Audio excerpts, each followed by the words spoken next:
antes que nada, una disculpa por la demora, pero la conferencia va a ser buena y va a valer más la pena de lo que se pueden imaginar, porque la persona que nos visita es muy interesante. Es el profesor Alexis Farouk Perea, que viene de Colombia. Él ha sido profesor en las universidades Externado de Colombia y Santiago de Cali. Ha realizado mucho trabajo en el ámbito profesional además, y el tema que va a abordar es un tema importante en nuestro medio cultural. Entonces yo quiero pasarle la palabra aquí a Alexis. Quiero mencionar además que nuestra amistad es porque él trabaja en Law and Economics, en análisis económico del derecho, igual que yo.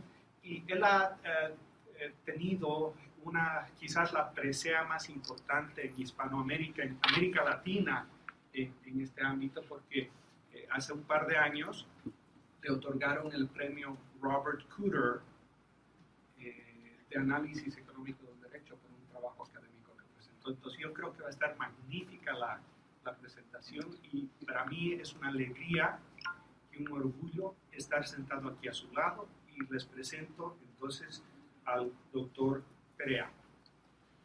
Muy buenos días. En primer lugar, quiero agradecer la oportunidad de venir a esta universidad, a la Universidad Autónoma de México. Me parece un honor, sobre todo porque se trata de una de las grandes casas de estudios de Latinoamérica, y para mí es un honor que un maestro de Law and Economics como Juan Javier de Granado haya tenido la deferencia de invitarme para trabajar este tema, que es un tema muy interesante y que es un tema que, debo decirles, es de gran actualidad, sobre todo en el mercado mexicano. Y quiero comenzar contándoles una pequeña anécdota, una pequeña historia que ocurrió en Japón hacia el año 1956. Se dice que en 1956 a Tokio, Japón, llegó un vuelo desde Europa. En ese vuelo había un pasajero, el cual parecía ser completamente normal.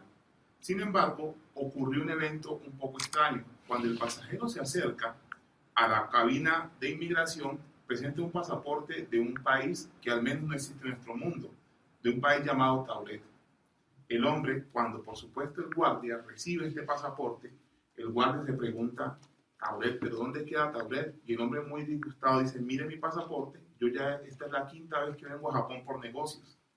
El hombre entrega el pasaporte parece ser auténtico, los sellos corresponden a los que usualmente se usaban en Japón, pero resulta que pues Tauret no existía. Al ser interrogado, el hombre decía que este país tenía más de 1000 años de existencia y que queda en el territorio de lo que hoy se conoce como Andorra. Por supuesto, al presentar cheques de bancos que no existen y dinero de algunos países que pues no correspondía al dinero actual, es detenido y llevado hasta un hotel en un quinto piso, una habitación en un quinto piso de un hotel en Tokio. Se le ponen 2 guardias afuera para que vigilen que efectivamente no se vaya a escapar. Y resulta que al poco tiempo, cuando abren la ventana, desde donde presuntamente no podía escapar, encuentran que este hombre desapareció. Las autoridades lo buscan por muchos días hasta que por fin lo dan por desaparecido y por perdido. Esta historia que les acabo de contar se trata de uno de los misterios más conocidos en la física teórica, como los viajes interdimensionales. Lo que algunos físicos teóricos logran decir es que se trató en realidad de una persona que había presentado documentos originales, pero que había viajado a través de varias dimensiones, y que como consecuencia de ello, él no correspondía a este plano en que nosotros nos encontramos, sino a una tierra alterna de la cual había venido. Y se preguntarán ustedes por qué yo les hablo de un viaje interdimensional y de una tierra alterna, si lo que hoy vamos a hablar es de competencia desleal en el mercado de la salsa. Y resulta que es que el proceso que ha tenido la música salsa y el mercado de la salsa sin duda ha sido un proceso que también podríamos llamar interdimensional. Y podemos decir que se trata de un fenómeno interdimensional porque la salsa ha pasado de la dimensión donde originalmente surge como un fenómeno cultural a convertirse a un segundo plano donde es un mercado de la música salsa y luego una tercera dimensión en la que ya los problemas que por supuesto ocurren en estos mercados llegan a tener relevancia jurídica.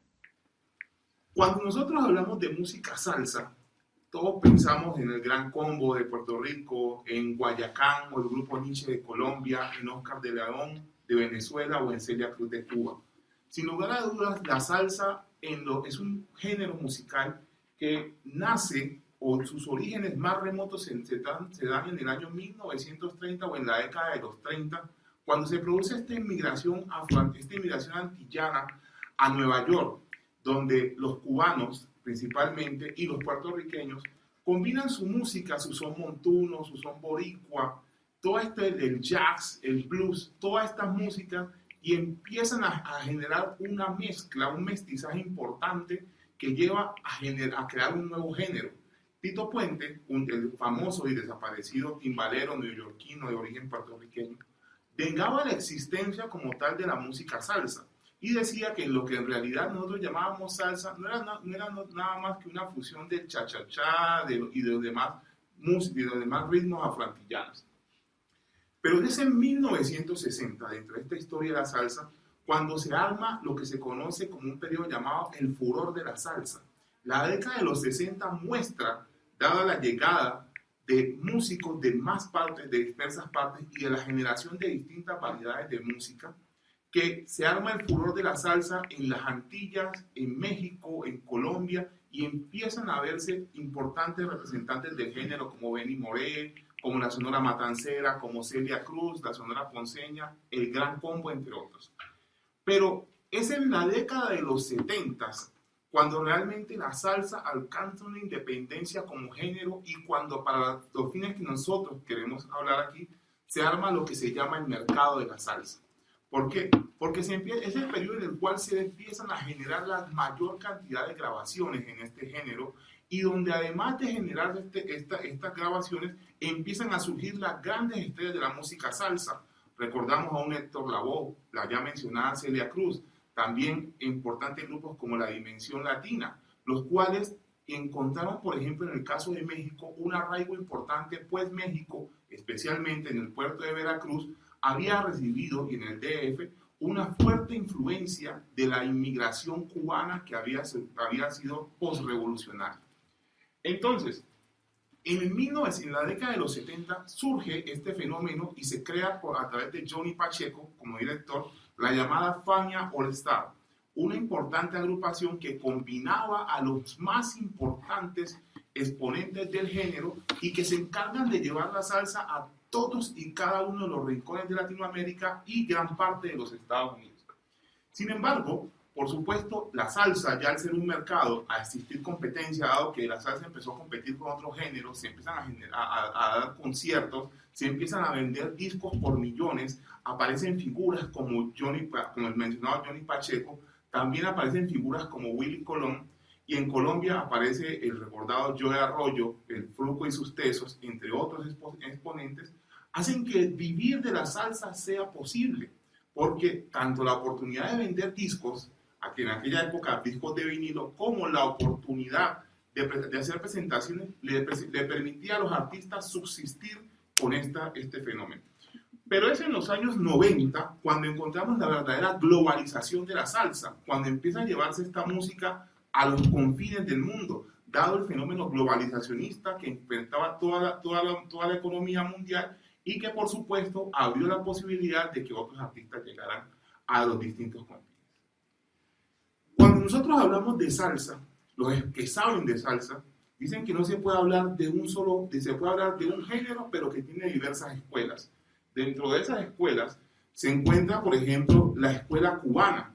Cuando se habla de la escuela cubana, se habla de una variedad de la salsa conocida como la timba, en la cual la salsa tiene un sabor muy arraigado en las Antillas. También existe una escuela, la escuela puertorriqueña, que se trata y ya un poco más como la salsa un poco más elaborada, un poco más comercial, la salsa romántica que nosotros recordamos, por ejemplo, en el Gran Combo. También se encuentran dos importantes escuelas que son la escuela colombiana identificada por dos grandes maestros, como el desaparecido maestro Jairo Varela y el maestro Alexis Lozano, quien junto al también maestro Nino Caicedo tienen la orquesta Guayacán, de la cual seguramente en México se ha escuchado hablar mucho, porque como lo vamos a ver adelante, México es un país que curiosamente no solamente tiene una sola orquesta Guayacán, sino que existen 12 variedades de orquesta Guayacán, las cuales ninguna es original, al igual que como lo veremos adelante, existen muchos grupos que hacen llamar Grupo Nietzsche y que no corresponden al Grupo Nietzsche de Cali. Por último, cuando nosotros hablamos de salsa, también hablamos de la escuela venezolana, representada principalmente por Oscar de León. El mercado de la salsa, no podemos hablar de que se trata de un mercado único, se trata de un mercado que tiene diversas variantes, algunas de ellas muy importantes, como el mercado de la grabación de discos. Y es importante resaltar este mercado de la grabación de discos y segmentarlo de otros mercados, porque cuando se graban discos, y esto es algo que durante mi investigación tuve conocimiento gracias a los artistas a los cuales pude entrevistar, se utilizan un tipo de músicos que son bastante costosos y que tienen como finalidad exclusiva grabar discos y que son distintos de los músicos que nosotros vemos usualmente en tarima. Además de ello, existe el mercado de la venta de canciones. Hasta hace algún tiempo nosotros encontrábamos que las canciones se vendían a través de CDs o a través, si vamos a los años 80, el principio de los 90, a través de discos de vinilo, discos de LP. Bueno, pero hay dos mercados que son realmente significativos y es un mercado que podríamos decir es un único mercado pero que tiene dos variantes. Es el mercado de las presentaciones en vivo. Y este mercado se caracteriza por los conciertos públicos y las presentaciones privadas, en los cuales precisamente vamos a ver cómo se hace la mayor competencia desleal para efectos de nuestro trabajo. Entonces, cuando nosotros hablamos del mercado de la salsa, tenemos que decir que existen tres grandes mercados en Latinoamérica. Excluimos, por supuesto, el mercado entre los Estados Unidos y Canadá, pues si bien es importante, pues no correspondería para efectos académicos a nuestro segmento. Y este mercado de Latinoamérica tiene tres grandes gestores o tres grandes mercados. El principal mercado, y aunque me pareció un poco curioso, es el mercado mexicano. México es el país que más consume música salsa en el mundo. Y ello, ¿por qué me pareció extraño? Porque no conocía ninguna orquesta mexicana que cantara salsa. Pero México es un país que se caracteriza por ser consumidor, un gran consumidor de música salsa. Luego encontramos dos mercados que si bien son importantes, digamos que en proporción se encuentran un poco lejos de México, como son el mercado del Perú y el mercado de Colombia en su orden. Entonces ustedes se preguntarán, ¿y por qué yo les vengo a hablar de salsa y de competencia desleal? Precisamente, cuando hablamos del derecho de la competencia, hablamos de un derecho que es realmente novedoso para nuestros efectos en Latinoamérica. Realmente, cuando nosotros hablamos del derecho de la competencia, hablamos de un conjunto de normas que tratan o que procuran o que tienen como objetivo proteger la libre y leal competencia en el mercado a fin de que comportamientos anticompetitivos que atenten contra la ética esperable o que es reclamable a los participantes en el mercado no afecten la libre concurrencia de otros coparticipantes y la libertad de elección de los consumidores. Pero entonces, cuando nosotros hablamos de derecho de la competencia, hablamos necesariamente de competencia desleal. Y hay que hablar aquí de que se trata de una relación género-especie. Y esa relación género-especie viene dada por un efecto importante, que es que en Latinoamérica, nosotros y en España, en algunas partes hablamos de libre competencia cuando hacemos referencia al derecho antimonopolios. En otras partes se habla de defensa de la competencia, como en el caso español, en Hispanoamérica, y en otras partes, como en México, se habla de régimen de competencia económica. Pero el derecho de la competencia, el área de la competencia a la cual yo le vengo a hablar hoy, es de la competencia desleal.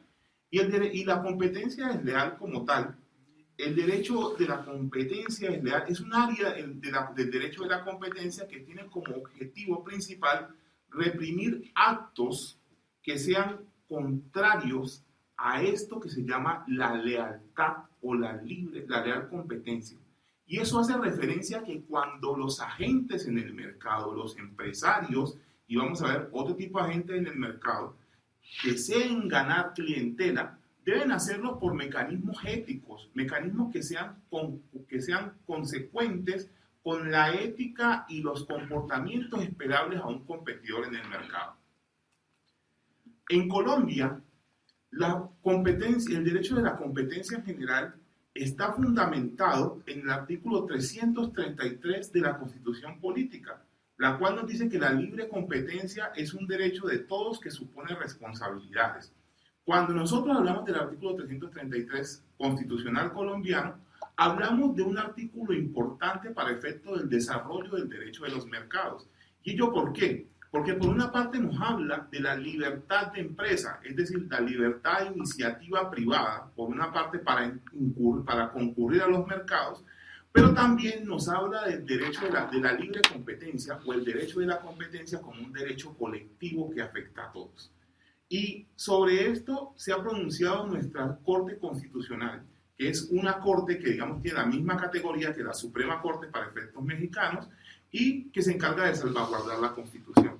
Al respecto, la Corte Constitucional hace referencia a que la libertad de empresa le otorga a toda persona el derecho a ejercer y desarrollar una actividad económica de acuerdo con el modelo económico u organizacional institucional que, como ya se anotó, en nuestro país es, en el caso de Colombia, la economía social de mercado.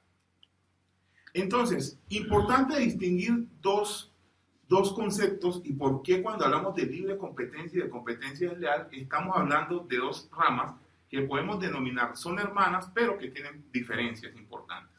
Por ejemplo, cuando hablamos de defensa de la competencia, libre competencia o competencia económica, hablamos que esta protege o tiene como fin principal proteger el proceso competitivo.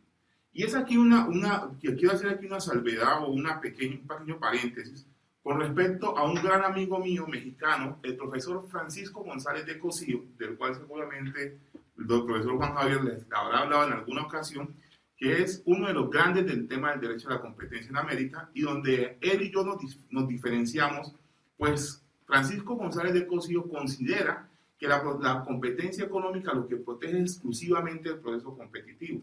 ¿Y dónde viene la diferencia doctrinal conmigo? Y a pesar del gran respeto que le tengo, en que yo considero que el derecho de la competencia en global tiene como fin último proteger al consumidor. ¿Y por qué protege el derecho de la competencia al consumidor?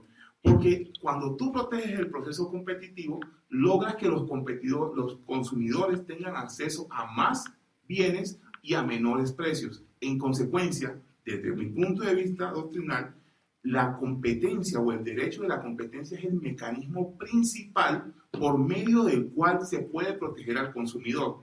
Pues si la competencia funcionara como efectivamente todos esperamos que funcione, no habría necesidad como tal de leyes del consumidor. ¿Por qué razón? Porque si efectivamente yo alcanzara un nivel de competencia tal donde los productos fueran de muy buena calidad, donde dada la presión competitiva además los productos tuvieran unos precios alcanzables, no habría necesidad de que un consumidor tuviera que enfrentarse constantemente, individualmente, con los productores, pues el consumidor entendería, simplemente dadas las muchas opciones que tendría, el consumidor, si tú le fallaras en alguna ocasión, pues simplemente al día siguiente, siguiendo las palabras del profesor Alfredo Goulart del Perú, pues votaría por otro y no consumiría más tu producto, sino que iría a consumir el producto de tu competidor.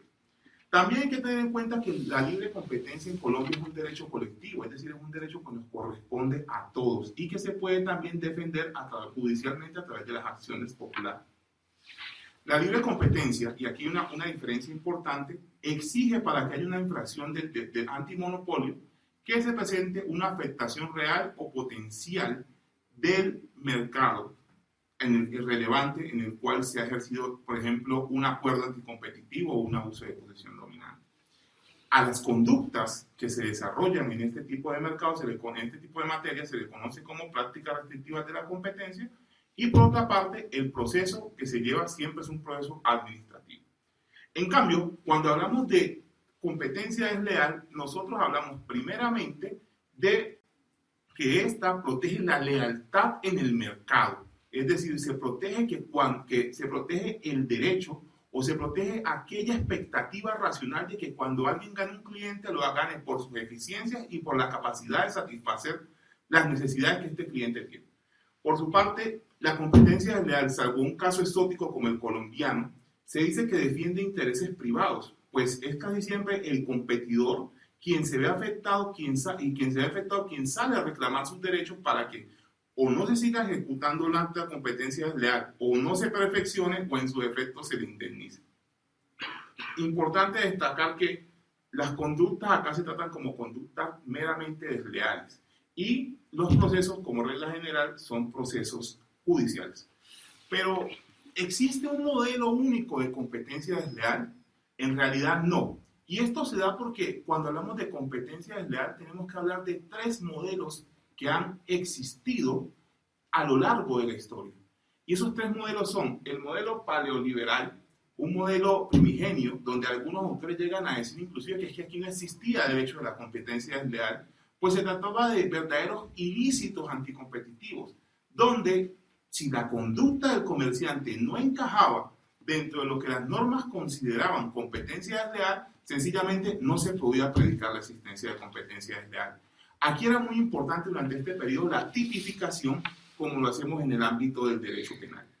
Sin embargo, los legisladores, y en especial el derecho austrogermano, entendieron que la mentalidad del comerciante viaja a la velocidad de la luz, mientras que el legislador va en bicicleta.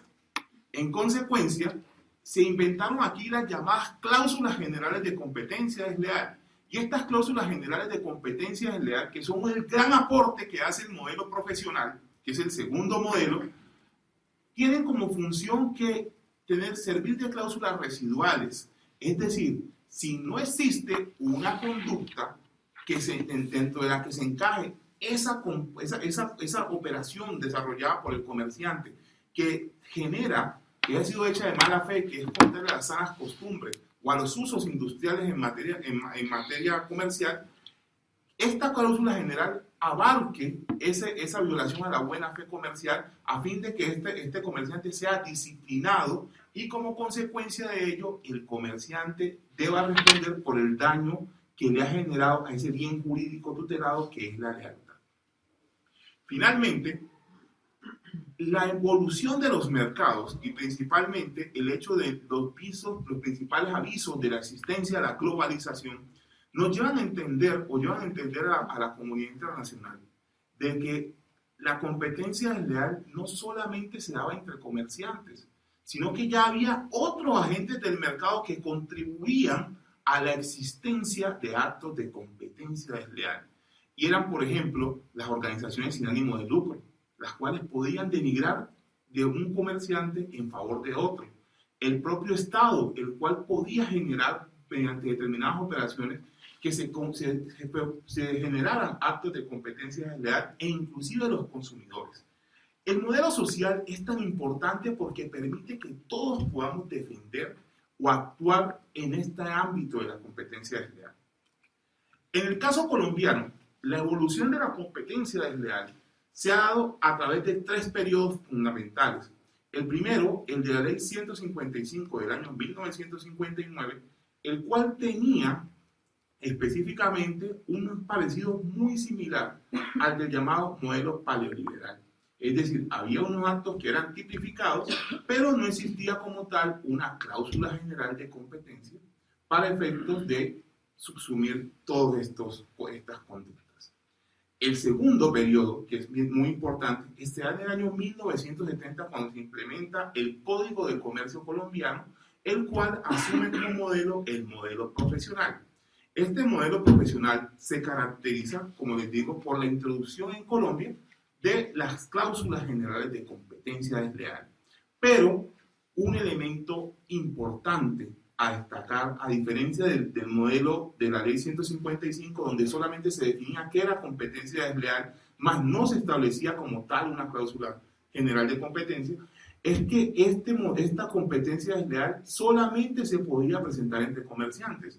Entonces, si se producía, por ejemplo, un acto de desorganización o un acto de denigración forjado desde una entidad sin ánimo de lucro, por ejemplo una corporación o una fundación, no tenía el comerciante una acción distinta a la acción de responsabilidad civil extracontractual para reclamar sus daños, mas no podía reclamar, no se podía hablar en este caso, no se podía predicar la existencia de un acto de competencia desleal.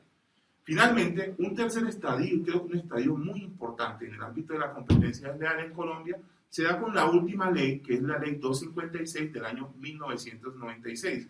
Esta ley es la ley más avanzada que ha tenido Colombia y la que se encuentra actualmente vigente. Y creo yo que es una ley bien importante porque toma lo más importante del derecho español, especialmente de la ley del año 91, del derecho alemán y de las distintas evoluciones que se han presentado. Este tercer periodo, que es el periodo donde nos encontramos en el caso colombiano, se caracteriza porque existen otras leyes de apoyo u otras normas de apoyo a la competencia desleal. Por ejemplo, la decisión andina 486 del año 2000, que si bien es una decisión que vuelve y subsume la competencia desleal dentro del llamado modelo profesional, tiene como característica que se habla de una competencia desleal para dedicar exclusivamente a las violaciones de la propiedad industrial. Entonces, la acción de competencia desleal derivada de la infracción de propiedad industrial supone, para el caso concreto, la existencia primaria de un derecho de propiedad industrial y con posterioridad la violación de esta o la incursión en algunos de los actos de competencia desleal. Dentro de la competencia desleal, sin duda se ha dado un concepto importante que es el de prestaciones mercantiles. Y esto se hace referencia a todos los actos, operaciones que realizan los participantes en el mercado consistentes, por ejemplo, en la entrega de bienes, prestación de servicios, o en general a las relaciones de consumo que se producen o que se insinúan por parte de los comerciantes a fin de adquirir clientela. Cuando hablamos de competencia desleal, es también importante determinar que en Colombia, para que se pueda aplicar la ley de competencia desleal, hay que primeramente superar tres ámbitos. Y esos ámbitos son el ámbito objetivo, el cual busca y nos aclara que la competencia desleal solamente se da cuando se trata de operaciones que se desarrollan en el mercado y que tienen finalidad concurrencial, es decir, finalidad competitiva independientemente de quién sea el competidor.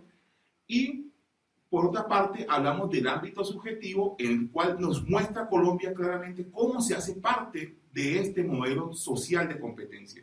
Y nos hace parte de este modelo social de competencia porque nos dice que la competencia desleal se aplica tanto a comerciantes como a cualquier otro participante en el mercado. Y además no se obliga, en el caso concreto, la ley colombiana hace referencia a que la existencia del acto de competencia desleal no queda supeditada a que existe una relación de competencia entre el sujeto activo y el sujeto pasivo de la conducta. Y sobre esto es bien importante porque la jurisprudencia colombiana, en especial de la Superintendencia de Industria y Comercio, que vamos a contar cuando hablemos un poco del modelo institucional, en Colombia nosotros tenemos un órgano administrativo, que es la Superintendencia de Industria y Comercio, el cual tiene funciones jurisdiccionales. Yo sé que les suena un poco exótico, pero resulta que es que la Constitución Política del año 91, cuando hizo referencia en su artículo 116 a quienes podían administrar justicia en Colombia, creó una figura especial y es la posibilidad de que mediante ley el legislador pueda delegar de forma permanente a entidades administrativas para que desarrollen funciones jurisdiccionales. Esto en Colombia ha sido importantísimo, al punto de que primero se entendió como una medida de descongestión judicial, lo cual generó que ámbitos tan importantes como el de la competencia desleal tuvieran un juzgador especializado, para este caso la competencia desleal. También en la Superintendencia de Industria y Comercio. Igualmente que en materia de propiedad industrial, es decir, marcas, patentes y signos distintivos en general, se pudiera contar adicionalmente con una entidad especializada en el tema que no atiende acciones de amparo, que en Colombia llamamos tutelas, no atiende procesos de ejecución, sino que es un juez exclusivamente dedicado al desarrollo y a resolver los casos de esta materia y que ha generado que durante los últimos 16 años se presente una evolución acelerada de esta competencia desleal y que se haya popularizado entre los colombianos. Finalmente, el último ámbito que debe existir o que debe coexistir para que se dé una competencia desleal reprimible a través de la legislación colombiana es el ámbito territorial. Y es aquí donde precisamente se justifica el hecho de que venga a México. Porque cuando se presenta, por ejemplo, un acto de explotación de reputación ajena, como lo veremos, pero solamente se da en el territorio mexicano, la persona que hace la explotación de reputación ajena de un grupo musical colombiano no puede ser juzgada en México, sino necesariamente, no puede ser juzgada en Colombia, sino necesariamente en México. Ahora, cuando nosotros hablamos de competencia desleal, tenemos que entender cuál es la estructura de la responsabilidad civil.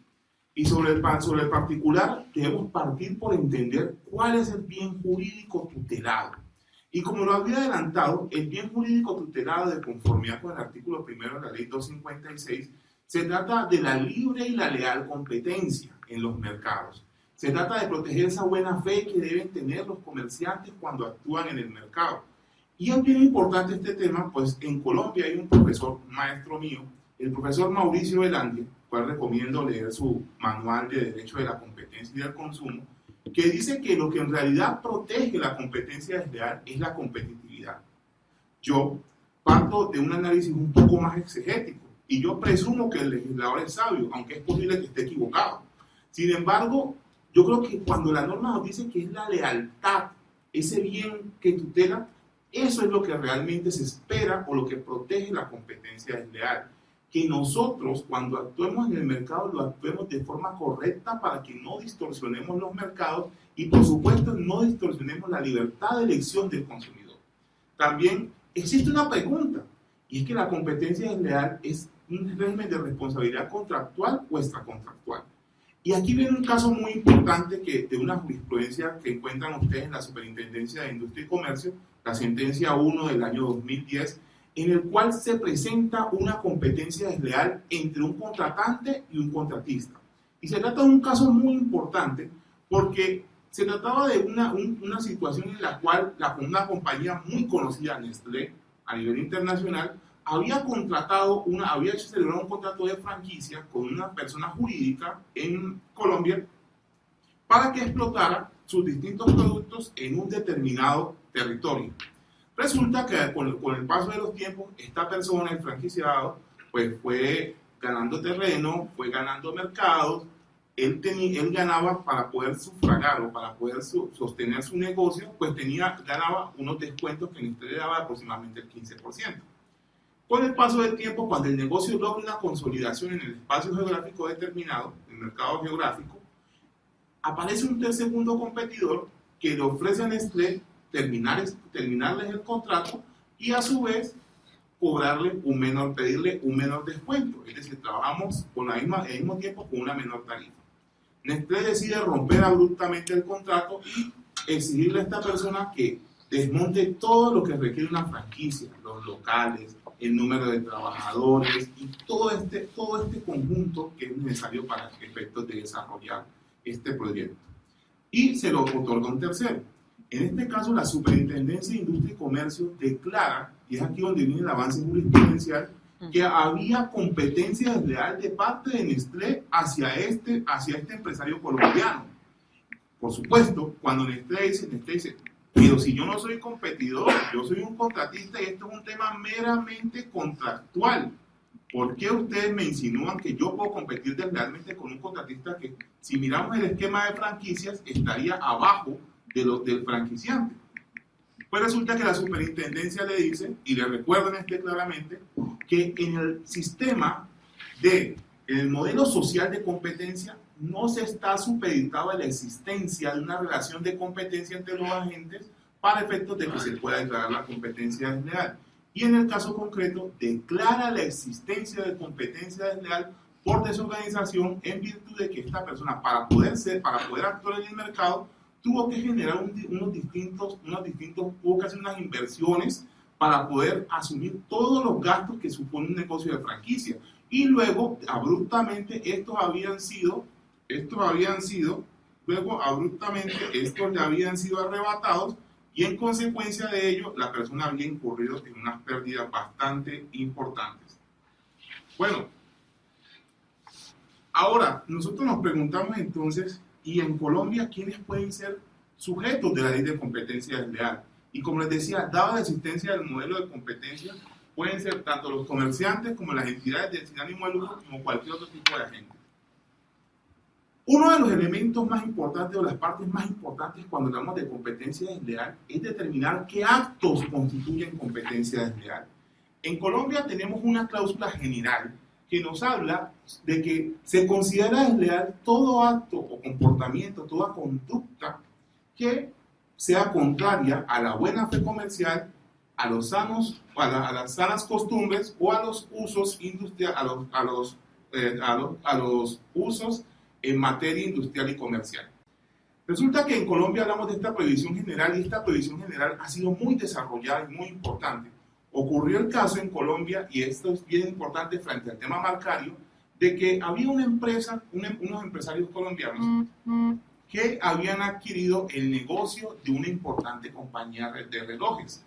Esta compañía de relojes no había registrado su marca en Colombia y estos empresarios eran conscientes de que no se había registrado la marca. Durante algunos años, estos empresarios procedieron a explotar la marca de relojes, pero dados los incumplimientos contractuales en los cuales incurrieron, pues esta empresa sencillamente había decidido terminar el contrato. Muy habilidosamente, estos empresarios decidieron registrar la marca y empezar a fabricar sus propios relojes bajo esa marca. Recordemos que las marcas están sometidas en toda Latinoamérica al principio de territorialidad. Es decir, que si yo registro una marca en Colombia, alguien más podría eventualmente registrar esa misma marca en México, salvo una excepción que viene derivada de los tratados internacionales, que es cuando las marcas o los signos distintivos, llámese nombres comerciales, son notoriamente conocidos. Y quiero que tengan presente ese nombre de notoriamente conocidos porque va a ser muy importante para ahora que ya vamos a entrar en materia a entender cómo funciona la competencia desleal en el mercado de la salsa. Y este caso se terminó resolviendo diciendo que en el caso concreto lo que se había presentado era una violación de la prohibición general, pues tras un acto administrativo, que es la entrega o la concesión de la marca, se habían ejecutado actos de competencia desleal, pues se trataba de un registro marcario que había sido hecho de mala fe.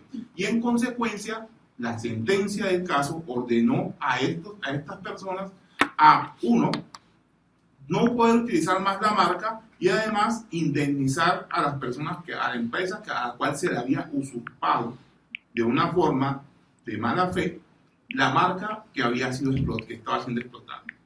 También existen otros actos como los actos de desorganización, los cuales básicamente hacen referencia a que se desorganiza internamente la empresa, se desorganizan o se boicotean las empresas, como en el caso que les conté a ustedes de Nestlé. Existen actos que son bien importantes como el acto de engaño, que se trata de inducir a error a los consumidores sobre los productos o servicios de los cuales se están ofreciendo. Es importante aquí un caso muy importante, un caso interesante que ocurrió en el año 2011 en Colombia, donde una empresa fue condenada porque estaba vendiendo un llamado caldo de gallina, caldo de costilla de cerdo.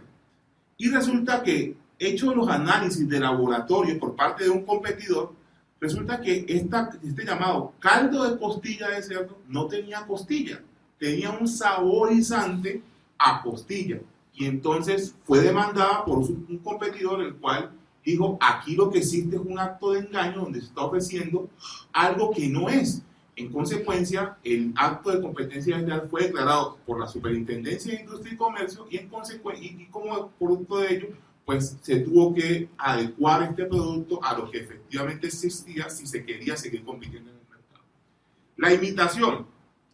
El acto de imitación es muy importante para el efecto de la materia que tenemos porque en Colombia, al igual que en la ley mexicana, se habla de que la imitación de prestaciones mercantiles es libre, pero se exceptúan tres ámbitos principales o tres eventos. El principal evento que se exceptúa es cuando existen derechos de propiedad industrial o de propiedad intelectual, derechos de autor sobre la prestación o el producto que se va a ofrecer. La segunda limitación es cuando se trata de actos de competencia, se trata de productos que imitan minuciosamente los productos ajenos. Es decir, cuando yo saco un muñeco, por decir algo, que tiene ciertas características, y les comento aquí un caso que ocurrió en Colombia, de un muñeco llamado Gorilla Simón, el cual lo llevamos a la competencia, dado que un ex distribuidor nuestro había mandado a China, un distribuidor de un cliente, había mandado a China a presentar unos muñecos de imitación y los cuales eran exactamente iguales a los colombianos y que vendía por los mismos canales. Y el tercer evento se trata de la llamada imitación sistemática. Quiere decir, cuando se vive imitando las prestaciones de un competidor a fin de que éste no se logre consolidar en el mercado. Un caso muy importante ocurrió en el mercado de los lácteos en Colombia, donde una muy importante empresa multinacional fue recientemente condenada porque no permitía que otra empresa multinacional consolidara sus productos. Por ejemplo, esta empresa en Alemania, en Francia concretamente, presentaba X o Y productos y la compañía que estaba funcionando en Colombia, esta multinacional, lo que hacía era copiar exactamente los productos y ponerlos primero en el mercado colombiano. Todo lo que ellos hacían en otra parte, inmediatamente lo hacían así. Esto si pasa con un producto no hay problema, si pasa con dos no, pero si pasa con todos los productos indiscutiblemente impide que quien tiene la idea original la pueda consolidar en ese mercado local. Existen también otros actos importantes como son el descrédito, los actos de explotación de reputación ajena, el acto de confusión y la violación de secretos. Finalmente, existen en Colombia tres actos que son muy importantes, que son la inducción a la ruptura contractual, la desviación de la clientela y la violación de normas, los cuales voy a proceder a explicar. Ahora sí, entrando en materia. Cuando hablamos del mercado de la salsa, tenemos que hablar en México, como les decía, que México es el principal consumidor de salsa en Latinoamérica. Y para efectos de nuestra investigación, hemos tomado como base dos grupos muy importantes, que son Guayacán Orquesta, grupo del cual además pues, soy representante judicial, y el grupo Nietzsche. Estos grupos tienen origen en Colombia, básicamente en la ciudad de Bogotá, aunque sus dos líderes, el desaparecido Jairo Varela y Alexis Lozano, son de la tierra de donde yo nací, que es de Quibdó, Chocó, una provincia que se encuentra un estado, al efecto de lo que ustedes me entienden, un departamento, decimos en Colombia, que se encuentra en el Pacífico, muy cerca a la ciudad de Cali. Guayacán Orquesta y Grupo Nietzsche son dos grupos que nacen, digamos, uno del otro, porque Alexis Lozano y Jairo Varela, en los años 70 en Bogotá, deciden conformar, a finales de los 70, principios de los 80, deciden conformar un grupo de música salsa que, partiendo de las bases que se venían teniendo de la música afroantillana, de esta son montuno, pues, con la identidad propia del Pacífico colombiano, crearon el grupo Nietzsche, siendo su primer éxito un éxito muy reconocido y que en México es un clásico que se llama Buenaventura y Caney. Este éxito permite por primera vez que el grupo Nietzsche salga a la luz y años después, 3-4 grabaciones después, Alexis Lozano decide retirarse del grupo Nietzsche dadas las discrepancias que tenía con Jairo Varela en temas musicales y crea una orquesta, una nueva, que se llama Guayacán Orquesta, que es lo que ustedes conocen. Pasan los años y a mediados de los 90, Grupo Nietzsche y Guayacán Orquesta logran internacionalizar la salsa colombiana. Se posicionan rápidamente en los mercados del Perú, en el mercado de Ecuador, en Venezuela, en Nueva York, en Houston, en Miami, en México. Pero cuando existe la internacionalización, sin duda se presenta un tema que es normal dentro de los mercados, y es que empezamos a tener nuevos competidores. Entonces ya Guayacán y Grupo Nietzsche no competía solamente con las orquestas colombianas. Ya al estar posicionadas como dos de las grandes orquestas del continente, tenían que competir con Dimensión Latina, con el Gran Combo de Puerto Rico y además con los solistas que también son competencia en este mercado. Pero estos cambios, cuando vas a elevar la calidad, necesariamente tienes que hacer cambios que suelen ser dolorosos o suelen forzar que muchos no estén de acuerdo. Eso es principal, y ocurre esto principalmente cuando se trata de los integrantes de la agrupación. Entonces, la necesidad de subir de calidad obligó a que estos grupos tuvieran que traer nuevos integrantes y, por supuesto, cortar integrantes que ya para ese nivel no les servían. Y esto trae un problema, que es de donde parte nuestro tema, que es cuando se crean las llamadas orquestas del ayer. ¿Y estas orquestas del ayer qué son? Orquestas formadas, o qué eran en ese momento, orquestas formadas por ex integrantes de las agrupaciones que lo que hacían era llamarse, en el caso concreto, Guayacán del ayer y Grupo Nietzsche del ayer. ¿Y qué generaban estas orquestas en el mercado? Por supuesto que hubo una confusión del público, pues ellos cantaban las mismas canciones, utilizaban los mismos logos, y como eran los artistas originales, suponían ellos que podían utilizar estos nombres que habían sido construidos, decían ellos, en gran medida en su talento. Bueno, y resulta que aquí es donde aparece México en la escena. Como se trata México del principal mercado de salsa de Latinoamérica, muchos de estos artistas, al verse literalmente perseguidos en Colombia, emigran a México. Y en México crean una orquesta, por ejemplo, que se llama Guayacán del Ayer, que logra hacer algo que en Colombia no tiene mayor relevancia, pero que es presentado en México como algo muy importante. Y es que esta orquesta, Guayacán Orquesta, la original, tenía registrada la marca Guayacán Orquesta y tiene registrada otra marca que se llama Guayacán, pues Producciones Guayacán Orquesta y del Ayer. Pero uno de los ex integrantes logra depositar un nombre comercial que se llama Orquesta Guayacán del Ayer. Y la diferencia principal entre tener una marca y depositar un nombre comercial, en el caso colombiano, dada la decisión andina 486 del año 2000, es que la marca te protege productos y servicios dándote el derecho exclusivo a utilizarla e impedir a otros que la usen en el mercado.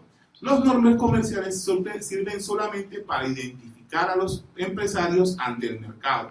Pero el nombre comercial, independiente de si lo depositas, es decir, no si lo registras para efectos, digamos, no es correcto, pero digamos para efectos de entendimiento, ante la Superintendencia de Industria y Comercio, que es la entidad de protección de propiedad industrial en Colombia, no te dan derecho si tú dejas de usar el nombre comercial.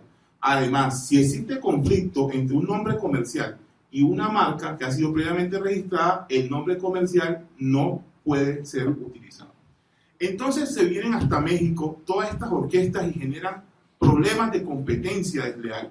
¿Por qué? Porque la característica principal de estas orquestas era que utilizando los nombres comerciales y las marcas de las orquestas originales, tratan de confundir al público, de engañarlo, de inducirlo a error y además de explotar la reputación ajena para adquirir o ganar cuotas de mercado. Así, lo principal que encontramos en este caso es que mientras una orquesta, la original, cobra el 100% de lo que considera su tarifa en el mercado, estas orquestas se venden usualmente o venden un servicio entre el 10 y el 30%. Ahora una pregunta, si ustedes son empresarios y les dicen, hay la posibilidad de que Guayacán se presente en Yucatán, por ejemplo, o en cualquier pueblo de México, donde seguramente la posibilidad de detectar que existe el concierto es muy poca, y le dicen que Guayacán, la orquesta original, por ejemplo, cobra $35,000, pero que hay unos exintegrantes de la misma orquesta que cantan la misma música y que de pronto puede sonar eventualmente igual, pero que les cobran $15,000, ¿a quién escogerían ustedes? Indiscutiblemente al que cobra más barato y aparentemente suena igual. Claro que como dice el maestro Alexis Lozano, no, yo me puedo comprar unos Nike de imitación que pueden parecer Nike, pero que indiscutiblemente no son Nike. Entonces encontramos, por ejemplo, un caso reciente. En México se acaba de presentar uno de los famosos mano a manos de Guayacán contra el Grupo Nietzsche. Estos encuentros eran bien famosos en la década de los 90 por la rivalidad musical que existía entre Alexis Lozano y Jairo Varela. Y se presentan dos orquestas que ni son Guayacán, los originales, ni el Grupo Nietzsche. Se trata de la primera de Colombia, Guayacán orquesta que tuve la oportunidad de hablar ayer nada más con el maestro Alexis Lozano, y me decía, curiosamente, ninguno de esos músicos pasó por Guayacán. Es más, ninguno de esos músicos conoce Cali ni sabe dónde están ubicadas las instalaciones de Guayacán. Pero, mirando en YouTube, me encuentro que cantan todas las canciones de Guayacán. Luego, encontramos otra orquesta también, que se hace llamar Cielo de Tambores Nietzsche, que canta todas las canciones del Grupo Nietzsche. ¿Y quiénes son estos señores? ninguno de las personas que han pasado por el grupo Nietzsche tiene idea de quiénes son. Y cuando hablamos de esta competencia desleal en México, yo he logrado determinar que existen 3 segmentos de competidores desleales. Los primeros, que son, como ya les dije, los ex integrantes de orquesta que se aprovechan de la reputación de la orquesta para hacerse llamar o confundir al público, imitar y hacerle creer al público que está tocando la orquesta original cuando no se trata de la orquesta original. Pero también existe una segunda línea, que es la de aquellas personas que nunca han pertenecido a las agrupaciones y que, a pesar de no haber pertenecido a las agrupaciones, imitan vulgarmente, confunden y además explotan la reputación de estas personas. Y en este sentido, encontramos que existen, inclusive en México, y me parece un caso bastante chistoso, que en México algunas de estas agrupaciones reconocen que no son las orquestas originales. ¿Pero por qué logran contrataciones? Porque tienen un argumento totalmente falso, y es afirmar que las orquestas como Guayacán o como el grupo Nietzsche se desintegraron y que ellos se han colocado nombres como las Estrellas del Ayer, Guayacán del Ayer, Herencia de Guayacán, entre otros, dado que en el caso concreto, según han señalado, hemos encontrado unos reportes de prensa, algunas entrevistas, ellos lo que han hecho es recoger la música que supuestamente las orquestas originales dejaron perdida al haberse desintegrado. Es importante en este caso y entender cómo funciona la tipología entonces y cómo se puede proteger o en qué tipos anticompetitivos estarían incurriendo, en tipos desleales, perdón, estarían incurriendo estas orquestas. Cuando yo les hablaba de las distintas modalidades de deslealtad, les hablaba de 3 tipos, de 4 tipos especialmente. El primero, que es la explotación de reputación ajena. Y creo que en este caso es importantísimo, ¿por qué? Porque cuando nosotros hablamos de competencia desleal, yo les hablaba a ustedes de que existen actos de competencia desleal vinculados con la propiedad industrial que demandan que exista primeramente el derecho de propiedad industrial en cabeza del titular y competencia desleal en sentido estricto o puro. Cuando nosotros hablamos, en este caso, de competencia desleal, nosotros hablamos de que existe una explotación de reputación ajena por parte de estas personas, dado que se están haciendo a cuotas de mercado sin la autorización de aquellas personas que con esfuerzo han construido una reputación y una distintividad en el mercado. De esta forma, podemos decir que se actúan deslealmente porque, primero, existe la reputación por parte de estos grupos salseros. Segundo, esta reputación está siendo explotada sin autorización. Y tercero, estas personas se están haciendo a cuotas de mercado que normalmente no tendrían, dado que no gozan de ese reconocimiento. Pero además de ello, existen actos concretamente de imitación. Pues en muchas ocasiones estas orquestas, como en el caso colombiano, estas orquestas tienen sus marcas registradas. Son titulares de nombres comerciales. De hecho, no solamente en Colombia, sino en la República Mexicana. Pues en México, tanto para el caso concreto, Grupo Nietzsche, Guayacán, Dimensión Latina o el Gran Combo, encuentran que usan regularmente sus nombres comerciales, bien sea a través de las presentaciones, del ofrecimiento de sus servicios o a través de la explotación reiterada de sus canciones, que por supuesto hace todos los días. Pero además encontramos un tercer caso muy particular dentro de estos tipos de deslealtad, y es que ya inclusive existen orquestas en México que con la ayuda de disqueras, han grabado discos, CDs, concretamente han tenido grabaciones que suben a plataformas como Spotify, como Google, como Spotify, como Deezer, o como o como iTunes, y que ganan dinero por las descargas que se generan a diario de su música. Debo confesarles que encontré hace poquito, mirando el tema de Guayacán, sobre todo porque un fanático de la orquesta llama a uno de los maestros y le dice: hombre, qué bueno que los escucho en Deezer, pero no sabía que ustedes habían cambiado su nombre a las Estrellas de Guayacán y que los discos que estaban colocando no eran los originales. Pues resulta que en esta plataforma musical existe una grabación que se hizo en México hace 4 años de parte de una orquesta llamada Las Estrellas de Guayacán, y que dicho sea de otro modo, ni siquiera habían pagado los derechos de autor que tiene originalmente Guayacán Orquesta y Nino Caicedo sobre sus composiciones. Entonces, ¿qué podemos hacer desde el ámbito colombiano para lograr esta protección de la competencia desleal? Desde el ámbito colombiano se logran hacer 2 cosas. La primera, que es iniciar las acciones de competencia desleal, que para el efecto colombiano el diseño institucional es dual. ¿Y es dual por qué? Porque en Colombia la competencia desleal puede ser llevada ante la Superintendencia de Industria y Comercio como entidad administrativa con funciones jurisdiccionales o ante los jueces de la República, los jueces civiles. Pero ¿por qué yo siempre llevo mis casos ante la Superintendencia de Industria y Comercio? Creo que hay 3 razones que son fundamentales y que tienen que ver directamente con algo que le va a gustar a mi amigo Juan Javier del Granado, que son los costos de transacción.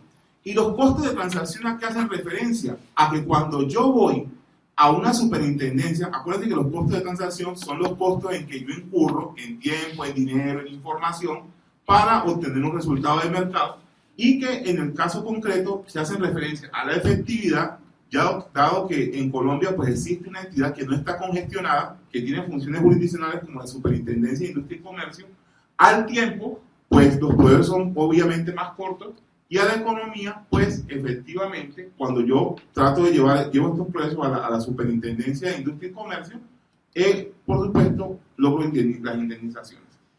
¿Qué importancia tiene la Superintendencia de Industria y Comercio? La Superintendencia de Industria y Comercio en Colombia juega un papel fundamental para el desarrollo del derecho de la competencia desleal y el derecho de la propiedad industrial. Desde el punto de vista de la competencia desleal, ha logrado un importante desarrollo, pues es una máquina de producir jurisprudencia y de producir casos y de resolver casos en muy corto tiempo, generando un cuerpo de doctrina coherente y uniforme. Desde el punto de vista de la propiedad industrial, también el Código General del Proceso del año 2012 le dio a esta superintendencia la posibilidad de definir litigios relacionados con marcas, con patentes, con todos los derechos de propiedad industrial. Pero además, obsérvese que hay un tema bien importante, y es que la Superintendencia de Industria y Comercio tiene la posibilidad de dar algo que se conoce como las medidas cautelares, de decretar las medidas cautelares. Y este decreto de medidas cautelares nos hace primero preguntarnos, ¿y qué es una medida cautelar para efecto del derecho colombiano? Es una medida de carácter provisional, primeramente, que lo que busca es que no se siga causando daño al competidor honesto, o que se prevenga que se le cause un daño.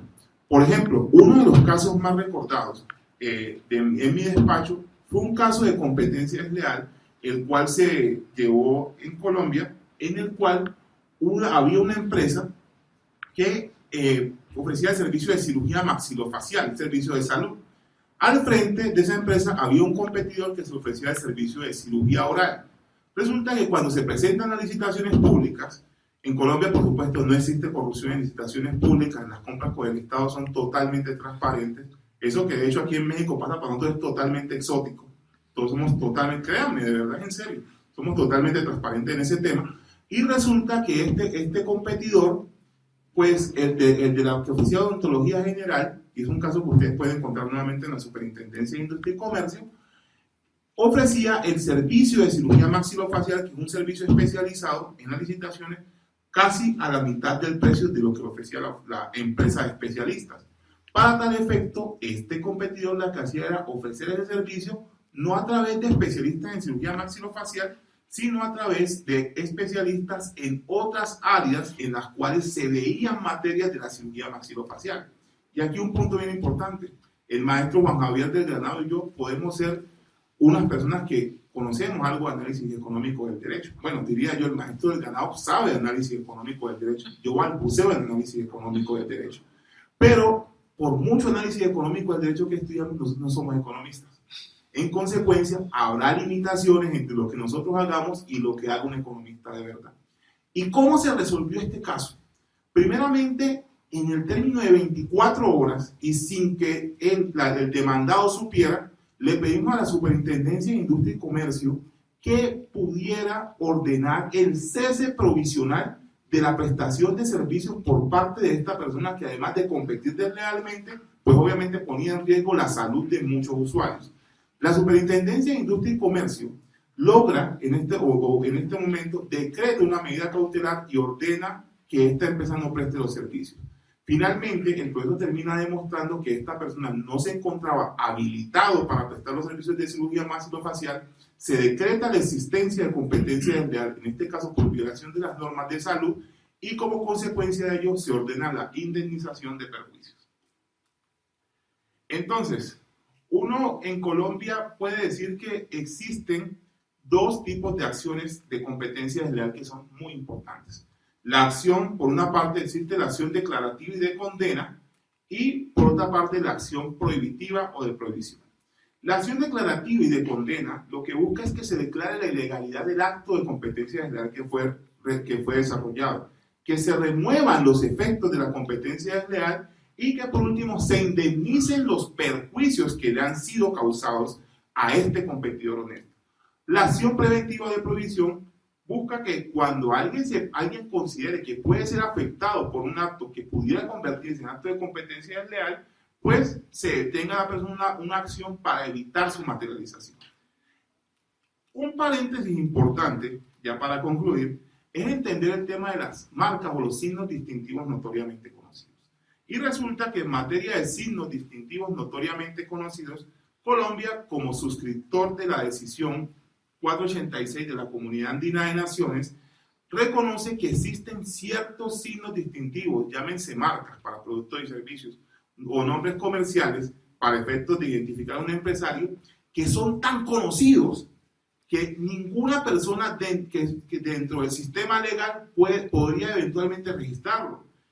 Un caso que ocurrió en Ecuador y muy importante, llamado caso McDonald's, donde una persona ecuatoriana que vivió durante 20 años en Estados Unidos regresa a su país y se encuentra con que no existe McDonald's en Ecuador. Y en Quito registra ante el Instituto Nacional de Propiedad Industrial del Ecuador, registra la marca McDonald's. Por supuesto, al no haber oposición, la entidad registra la marca. Y esta persona explota durante cerca de 5 años McDonald's en Quito. Cuentan quienes iban que encontraban exactamente todos los mismos productos, aunque con un sabor muy diferente. Por supuesto, en el secreto está la calidad. Entonces, ¿qué pasa en este caso y qué ocurre cuando McDonald's se entera de que hay alguien explotando McDonald's en Ecuador con los mismos signos distintivos, la misma M, inclusive el mismo Ronald McDonald se encontraba allá? O sea, un Ecuadorian Ronald McDonald, más o menos algo así sería. Bueno, entonces encontramos este Ronald McDonald explotando y la multinacional demanda la ilegalidad del actuar de este empresario ecuatoriano. Esto finalmente es un litigio que se demora alrededor de 10, 15 años, cosa que por supuesto en México esos litigios eternos no deben existir. Y que como consecuencia de ello, la jurisprudencia ecuatoriana o la Corte Suprema del Ecuador termina diciendo que por tratarse de una marca notoriamente conocida, pues todos sabemos que es McDonald's, por tratarse de una marca que había sido conocida por parte de esta persona, obviamente por haber vivido en los Estados Unidos, y por este tipo de marcas tener una protección especial, una protección que supera este ámbito, el principio de territorialidad, en que significa que solamente puedo exigir mi marca en el país en el cual la tengo registrada, el principio de territorialidad se flexibilizaba y como consecuencia de ello declaran la nulidad del registro marcario y condenan a esta persona a indemnizar a McDonald's, si mal no estoy, pagándole todas las utilidades o entregándole ya todas las utilidades que habrían obtenido por este efecto durante el periodo en el cual se procedió a explotar indebidamente esta marca. Y este tema es importantísimo para el caso mexicano frente al mercado de la salsa. Porque resulta que en este caso encontramos algo bien curioso que lo investigué hace poco. Y es que resulta que en México existe una orquesta que se llama La Primera de Colombia, Guayacán Orquesta, que registró ya la marca en el mercado mexicano. La Primera de Colombia, Guayacán Orquesta, y lo puedo hablar porque es un tema público, es una orquesta que además, si ustedes buscan en YouTube, ha participado en los festivales como el Festival de Cancún y canta exactamente la misma música que canta Guayacán Orquesta de Cali, la original. En este caso es claro que nos encontramos ante una situación igual, porque este registro que ha hecho el Estado mexicano, obviamente partiendo de la buena fe, es un registro que es de mala fe, pero además de ello encontramos que hay una violación de los distintos tratados como el Convenio de París, que nos hacen referencia a la existencia de signos distintivos notoriamente conocidos. Por lo tanto, estas personas que están explotando esta marca lo están haciendo de manera ilegal, pues el signo distintivo, Guayacán Orquesta, es claramente un signo notoriamente conocido en el sector de la salsa. En conclusión, ¿qué podemos, después de esta charla, la cual les agradezco de antemano, qué podemos nosotros concluir? Primero, que la competencia desleal es una parte del derecho de la competencia cuyo objetivo es reprender comportamientos desleales que afectan la competitividad y la lealtad de los participantes en el mercado. Segundo, que es claramente, se busca con el derecho de la competencia, que el régimen de competencia desleal, que en el caso concreto, las preferencias por los oferentes se hagan en el mercado como consecuencia de que estos den al público productos que satisfagan sus necesidades de la manera leal, de manera honesta y de buena fe. Y lo tercero, claramente, es que en el caso de la música salsa, en México existen muchos competidores desleales, pues estos explotan la reputación ajena de orquestas que han sido consolidadas, violan normas de propiedad industrial, tanto normas de derechos de autor como normas de marcarias y normas referentes a la propiedad industrial en sentido estricto, normas de propiedad intelectual, que como consecuencia de ello conducen a que el público se confunda dadas las imitaciones que realizan sin consentimiento este tipo de personas. En consecuencia, les agradezco la oportunidad que me han dado ustedes por venir a este hermoso país. Como decía el maestro Jairo Valera, una canción, México, México, que viva México, yo ahora soy de México, que Dios bendiga a México, que por siempre sea México. Muchas gracias.